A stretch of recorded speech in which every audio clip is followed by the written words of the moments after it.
Yeah, so that's something separate. Usually that affects the hearing test in general. So currently, our product will not address tinnitus, but that could be something that we address in the future. So do you know how big your potential market is for these hearing tests? Yeah, so there's a huge market for this because in rural areas especially, audiological services are not always available. So that's a huge market for this because people need to get their hearing tested.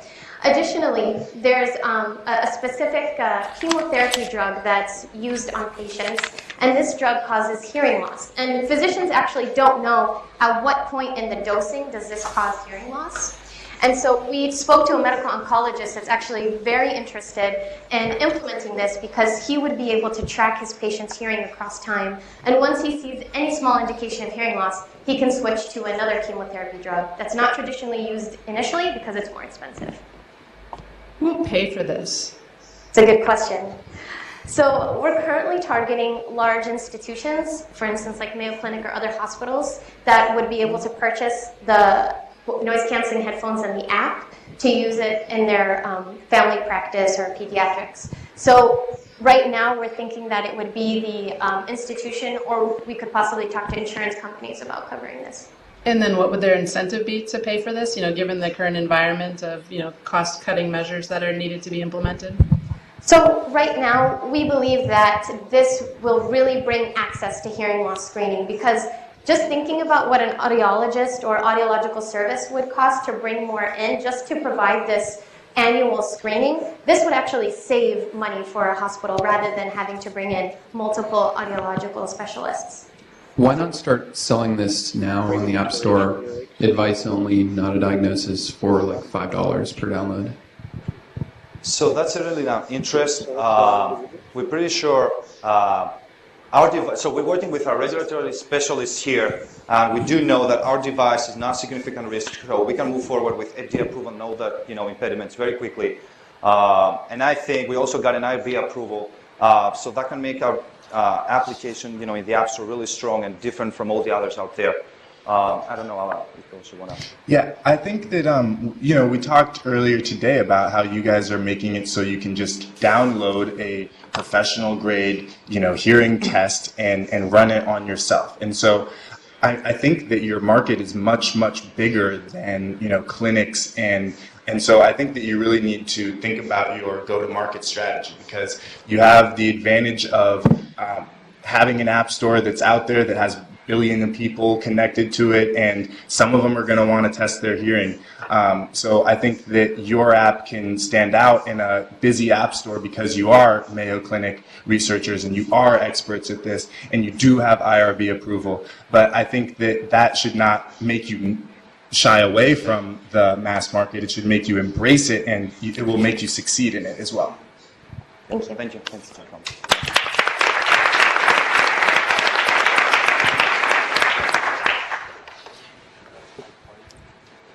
SlateQ. Come on down. You're the next contestant. While we get set up, weren't those junior anglers awesome? Just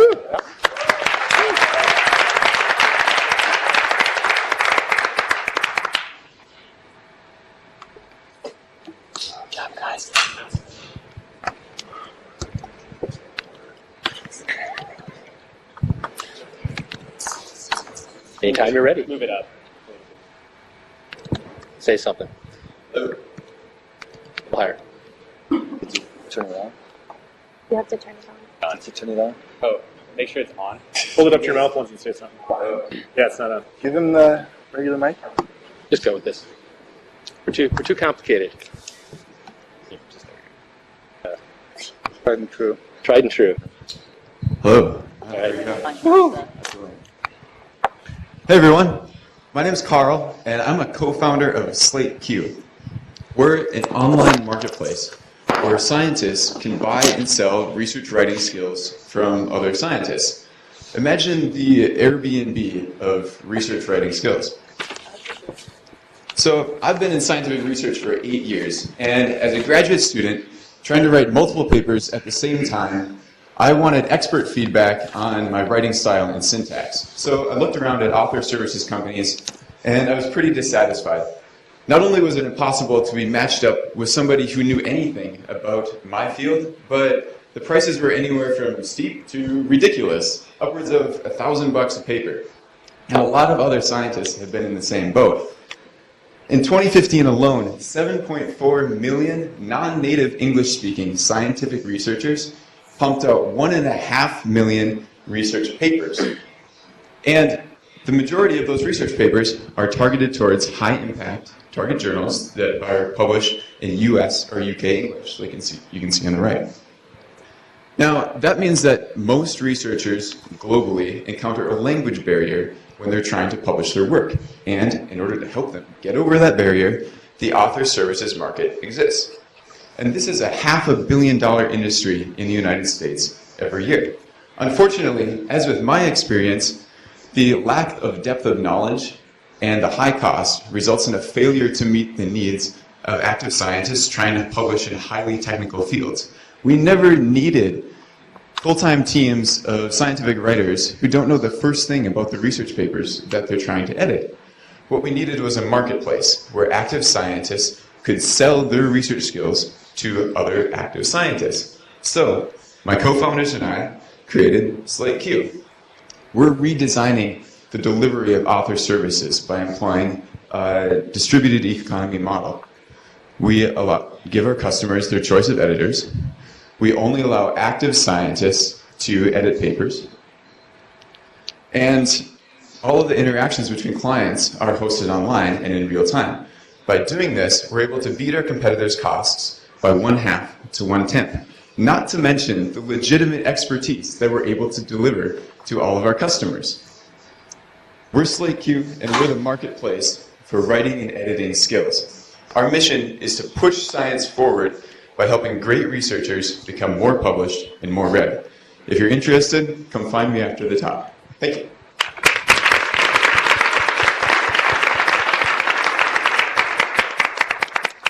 Have you launched yet? So we have a beta site that's active right now. We have 40 editors or so. We're kind of limited in our online capabilities, but we're out there. How do you get paid? So we're charging right now a flat rate of 4 cents a word. And as we're pulling in editors and we'll be building out our online capabilities, that'll be prorated based on the editor's previous customer ratings. And that will incentivize editors to do a good job and also increase our revenue. So could you just talk a little bit more about your traction? How many papers have been published through this platform and stuff like that?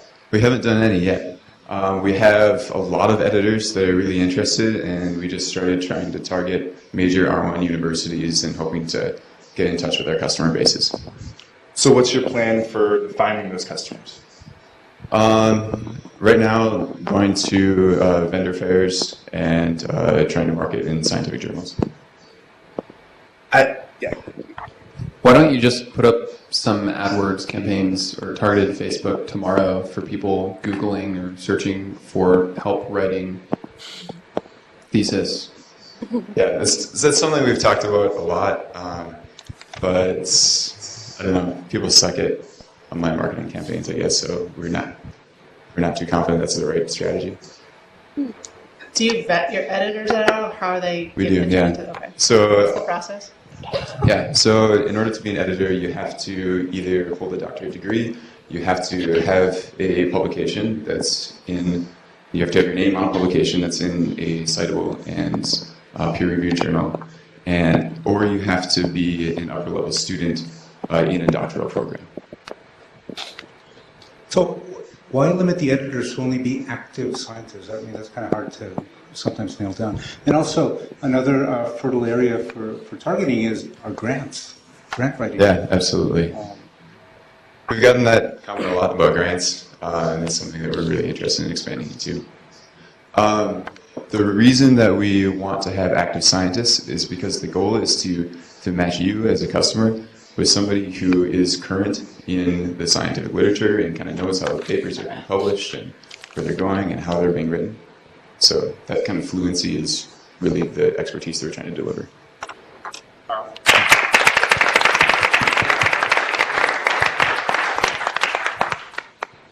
We have Oryx Sciences next.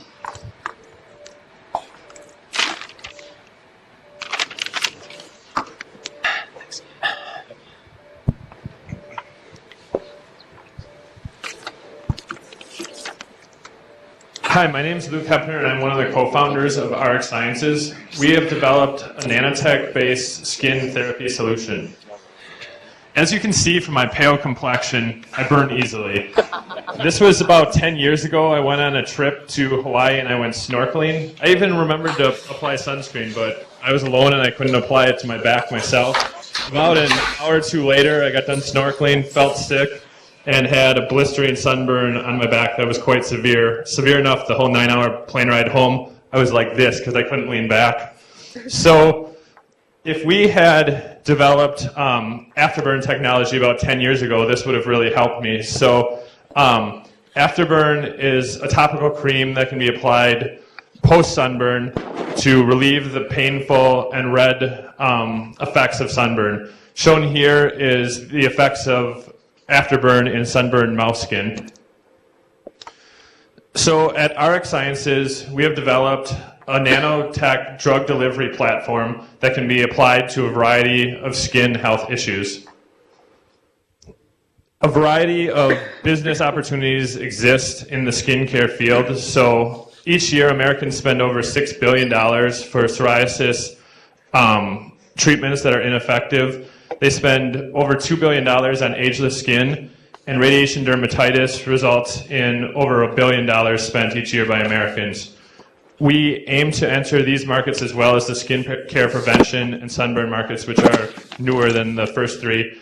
And we hope to first pursue radiation dermatitis, which is similar from sunburn. It results from burns that occur when patients are being treated with radiation therapy for cancer.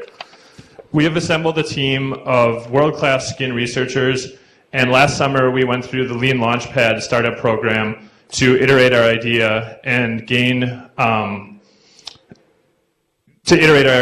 develop market research on the skin solutions that we have developed. We aim to be in clinical trials by the end of this year, and we're excited about this opportunity to gain business partnerships and investment opportunities. Please talk to any members of our team afterwards if you're interested and want to learn more. Thank you.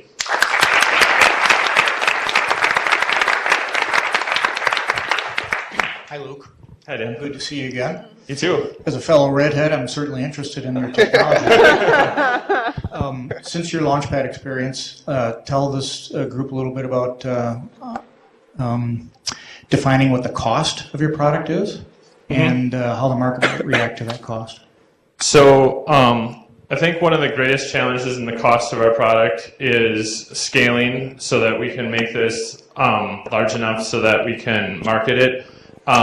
Some of the progress we've made in the past year is doing additional experiments in model systems, as well as gaining IRB approval for the radiation dermatitis experiments in humans.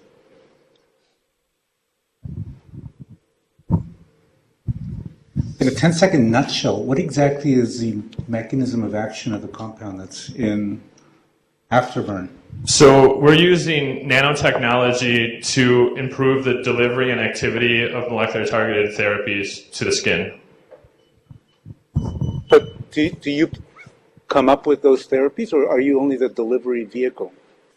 We come up with those therapies as well. So like our platform technology is the delivery vehicle, but we're also doing research on these technologies. So like, of course, like we're iterating based on the technologies that exist or the therapies that exist, but we believe that, and our data has shown that we can vastly improve the delivery and activity of these therapies. In theory, you could approach big companies with your vehicle and say, we can deliver your material better than...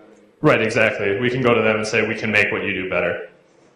And that relates a bit to my question. So is afterburn the same exact formulation for sunburn as it is for dermatitis? radiation dermatitis and for the other indications as well, or is each one its own product that would need a separate approval process? So sunburn is similar enough to radiation dermatitis that the formulation would be similar, if not identical. In terms of like psoriasis and other diseases like that, it would be a different molecular targeted therapy. Why not start selling immediately $100 for a tiny tube anti-aging thing that actually works unlike all of the other ones and requires no clearance? So that's something we've thought about. We felt like with radiation dermatitis, it would be easier to do the clinical trial first, and we could be charging $500 and it would be covered by a patient's deductible that's already been met.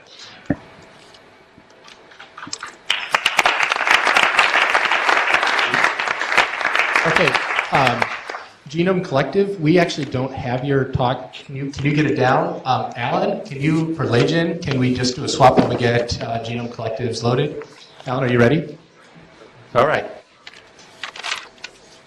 So this is Legion. Well, Or not. You guys want to go first? yeah. You're on deck. All right, hi, my name is Stephen Hart. I'm the Associate Director for Bioinformatics in the Clinical Genome Sequencing Lab and an Assistant Professor in the Department of Health Sciences Research. Hi, this is Asif Hussain. I'm a unit manager at Mayo Clinic, and we are the Genome Collective. We also have Travis here. All right, raise your hand if you have ever used Google, Facebook, or Twitter.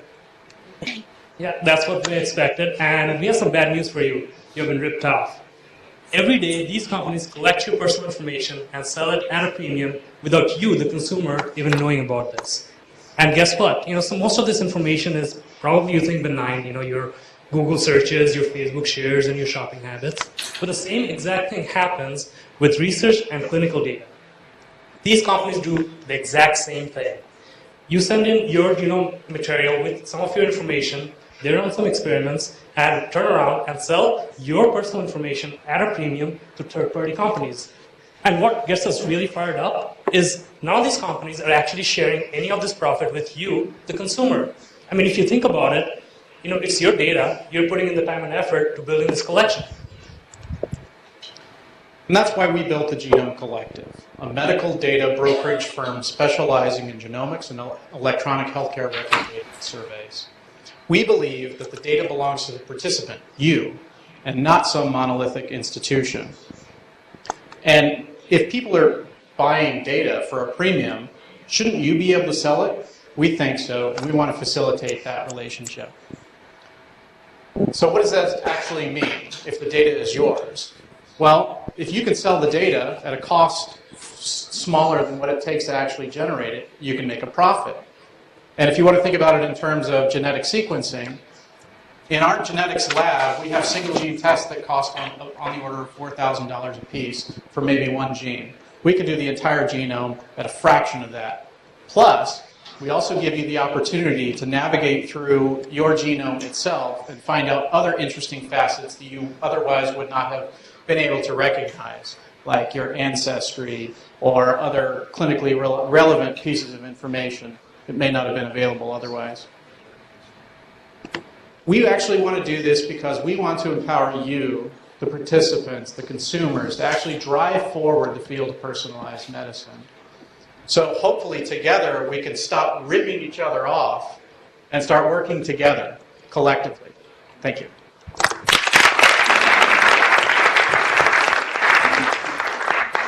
So why should I care that people are selling my personal information as long as the service is anonymizing it and still providing enough value to me for me to continue using it? That's a very nice way of saying I have enough money and I don't need any more. But I can tell you, especially for the target market that we really want to go after, which are minorities and underrepresented populations, that is not an option that they want to explore. I mean, I remember when I was in college, I was donating plasma to make money a couple of times a week. So is this like I sell my information for thousands of dollars, or this doesn't seem like very valuable information? actually our platform not only monetizes it, it gives you another option. It gives you the control. So you may not need the money and you may want to donate it, but you probably still want to see how your data is being used. Right now it's a black hole. When the data goes in, you have no idea how this data is being used. Let's say for example, you're a patient and your data was collected. Maybe this data is being used for your research. Maybe you want to donate the money that you get from the company for that research cause, and our platform would enable you to do that as well. So if I'm a customer, tell me how this works. I sign up for your service. I pay you to sequence my genome. How does it So there's a couple of entry points here. So one entry point is the consumer-driven genetics app like 23andMe, where we send you a kit, you send information, maybe a little bit of money to help offset the cost of doing the whole genome sequencing. We put your data in the system and we give you access to the website.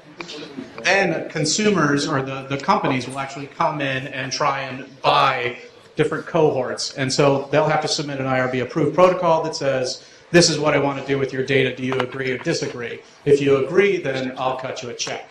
The other way of doing it is to partner with genetic sequencing providers, kind of like MML, ARUP, some of these other clinical genetic testing services, because if we can start sequencing these and selling the data to these sequences for an entire genome at less than the cost of a single gene panel that we're doing here, well then I don't see how you wouldn't do that.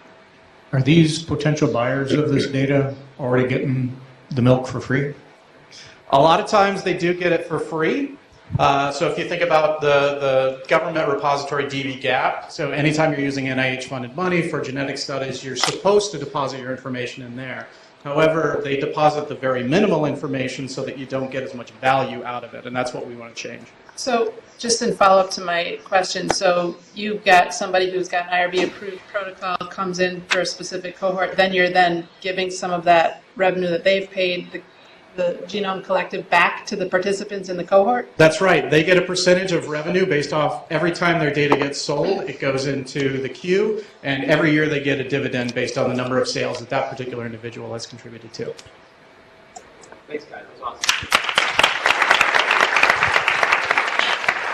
Okay, Lei-Jin. I feel like I've been here before. Okay, I'm Alan Malmerstein. I'm a professor at Mayo Clinic. I'm also the founder of Lei-Jin Laboratories. We are a Minnesota-based LLC, and we've been around now for about a year. Damage to the retinal pigment epithelium causes vision loss in 3 million Americans and over 30 million people worldwide. It occurs through a combination of genetic causes and drug toxicity. Pharma generates $10 billion a year in drugs to treat only 10% of the people who have these problems, which means that 90% of people who suffer from RPE damage currently are unaddressed. And the reason that that's unaddressed is we need better models to deal with this. The reason we need better models is this is the model that exists today. We have two different cell lines that have been long established, but these cell lines don't work very well. They don't have the properties of the RPE cells that are being damaged in these disease states. In fact, they're so bad that the top ophthalmology journals have recently decided to no longer accept papers using these cell lines. Lei-Jin's product looks like an RPE cell, smells like an RPE cell, tastes like an RPE cell. So you can imagine it must be an RPE cell. You can see it has pigment, and RPE means retinal pigment epithelium. They also form cobblestone or hexagonal-like monolayers of epithelia, which these other lines don't do. And maybe most importantly, biochemically, they express the right protein markers, which the other cell lines don't. Lei-Jin Laboratories makes these cells available off the shelf. They're derived from induced pluripotent stem cells, and so not only can we make them from one line, but we can make them to express the entire array of human genetic diversity as well as disease. What's the market? We went and tested this market at the Association for Research in Vision and Ophthalmology back in May. We had a booth there where we talked to attendees at the meeting. There were over 11,000 from academic, clinical, and industrial vision science. What we found was that a wide variety of companies were interested in our product. These included Genentech, Novartis, Regeneron, Sanofi. The cost of our product on a unit basis, which would be $750 to $1,100, was well tolerated by the people we spoke to. Academic lab heads indicated that they would use between 1 and 2 units a month, or 12 to 24 per year. And pharmaceutical companies indicated that if they were interested in our product, they would buy between 5 and 30 for assay development and up to 1,000 units for drug screens. The result of this is that we predict annual sales to academic researchers at $500,000 a year and to pharma of well over $3 million a year. What's our competition? There isn't any. Although there are other companies like Axol, CDI, and Applied Stem Cell Technologies that currently sell IPS, or induced pluripotent stem cell derived cells, none of them sell RPE, and in fact none of them sell cell types that are from the eye, which is our niche. Our other competition, of course, would include researchers and companies doing it themselves. There are very few, and of course the accepted cell lines are dropping out of favor. So what's the risk? Not much. Our business model, we're bootstrapping it. We've already generated between a seed round and loans enough money to build a production facility, and we're ready to make sales. We even have inventory. Market timing, perfect. Nobody else is making IPS RPE, and the journals don't want to publish the cell lines that exist. Everybody's hungry for an alternative. Market size, we need 1/10. That's 1/10 of the U.S. market to be profitable. Anything more than that, icing on the cake. Financially speaking, we've been through the seed round, like I said, and we have licenses, or will shortly, with everybody we need to have future IP. But where do we go from here? It's a single cell type. Well, like CDI, which is a $100+ million company, Legend Laboratories is going to expand its line of offerings. We're not only going to offer additional cell types, though, but all of the materials you need to support that. That includes tissue culture media, antibodies, and kits for specific assays, and we'll provide custom assistance to pharmaceutical companies who are looking to develop new drug screens.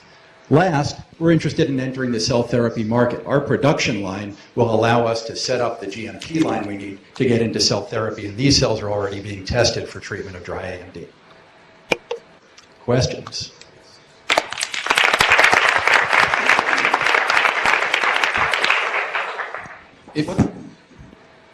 If you're ready to make sales, why are you not making sales? Dotting I's and crossing T's on a couple of license agreements. That sounds like a red flag for giant IP issues that are not resolved. I won't go there, but it's not what it sounds like. So if the technology's out there, would that one risk be that somebody else just up and makes their own iPSC, RPE cells and competes with you? How hard would that be?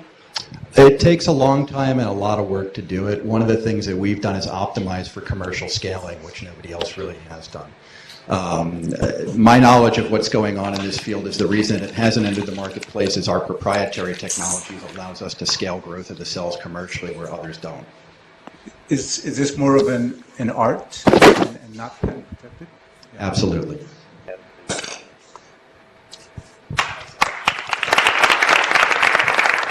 People standing near the back, you can go ahead and find a seat up here. There are seats if you want to come down.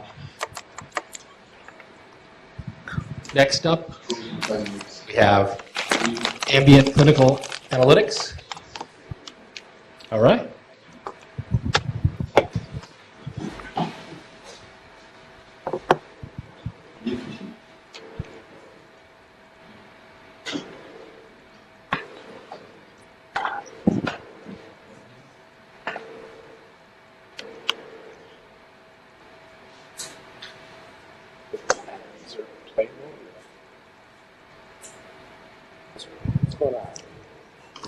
Technical issue, but I'll work through it. I'm Al Burning, CEO of Ambient Clinical Analytics, and we've licensed over 1,000 rules and algorithms from the Mayo Clinic that run the ICUs, emergency departments, and other critical care areas, and they provide clinical decision support tools across those areas. We've been in business about 2 years, and it's great to see the enthusiasm for entrepreneurship. This is my 4th company. And 15 years ago when we started, there were 2 or 3 groups in Rochester. Now there's dozens, so it's fantastic to see. The tools that we provide are in place to quickly assimilate the data and allow the clinicians to put the data into a form that's usable for them. And the key of it in this partial slide is that it'll allow the clinicians to address what's going on with that particular patient and then make it a quick decision and treat that decision. And as an example, we're in most EMR and data record systems, a clinician will have to click 18 to 20 times to get to that particular decision. In this case, they see it immediately when it presents itself to that particular to that particular clinician. The business model is our tools are sold on a per bed per month basis. We're a SaaS model, and it ranges from $400 per bed for the flagship product to $50 per bed for the sepsis product. And we're currently in shipment mode post FDA clearance because we are detecting conditions and alerting clinicians to it. Makes it a Class 2 medical device. So we went through 510K clearance last year, got the release, and started ramping up the sales process.